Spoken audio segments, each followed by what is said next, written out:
And joining us this week is Washington Examiner magazine contributing writer Graham Hillard, who has written about the controversy involving Cracker Barrel. Graham, thanks for joining us. My pleasure, Jim. Thanks for having me. So, Graham, obviously, to some degree, the whole Cracker Barrel flap has been resolved, or at least seemingly so. But is it emblematic of a broader issue in corporate and maybe even just American culture right now? I think that's right. I mean, one of the things that we're seeing is a shifting of people of conservative and progressive values into different neighborhoods, into different lifestyle trends, into different corporate loyalties. And yet corporations seem at times to be unhappy with that allotment. And so we see corporations such as Cracker Barrel saying, hey, we notice that our customers tend to be a little more conservative, maybe skewing older, maybe whiter than we'd prefer. Let's Mhm. scrap those people and find a new set of customers. Right. Right. And so sometimes what happens is, obviously a lot of people, they'll want a younger audience or a younger customer base or a younger demographic. But the risk sometimes is when you pursue these demographics that you're not already attracting, you actually just repel your existing customer base. Yeah, that's right. And I would actually go farther and say that people people will age into liking Cracker Barrel, Right. and so I understand that the problem with an old customer base is that they have a pesky habit of dying on you, right? But Yes.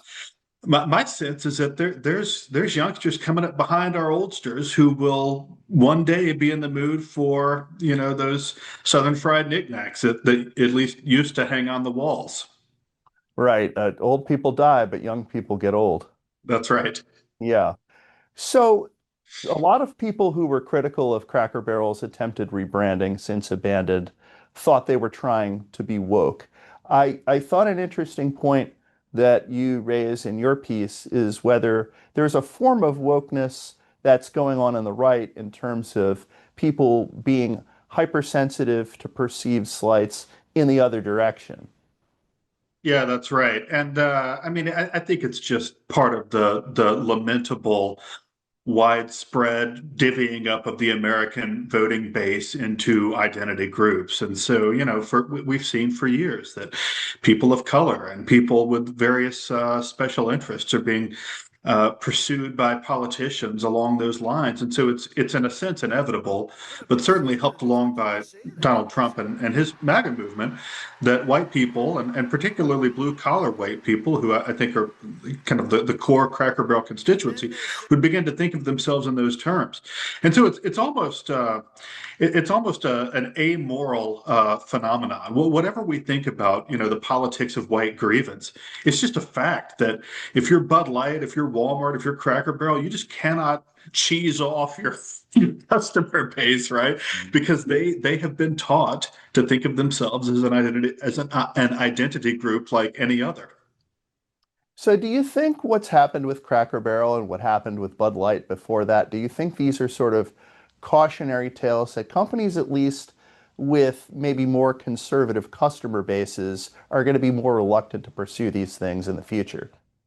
Well, I hope that that's the case because I'm for the depoliticization of daily life.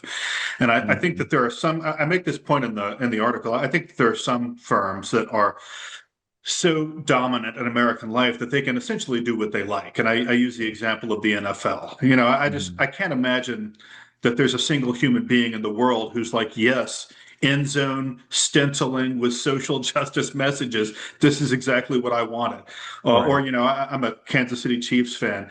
Let's try out the black national anthem and then play the real national anthem. It's absurd. But Mhm. the NFL, I mean, come on, they can do whatever they want, and I'm going to keep watching.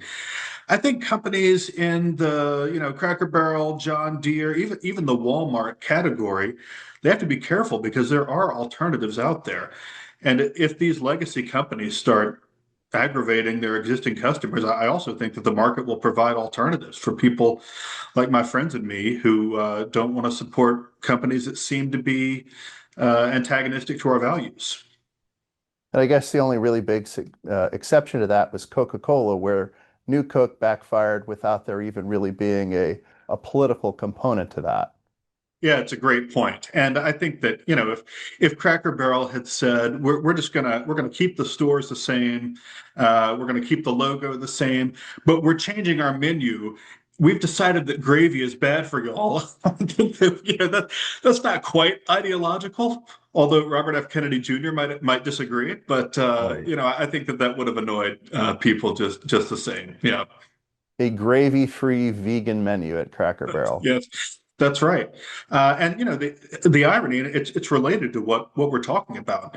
I just can't imagine that actual vegans would rush to Cracker Barrel to eat from that menu because, of course, they have their existing establishments. And so, a vegan gravy-free Cracker Barrel, just like a corporate minimalist Cracker Barrel, is going to find itself with no customers rather than new and better customers. Thank you, Graham. My pleasure. Thanks for having me.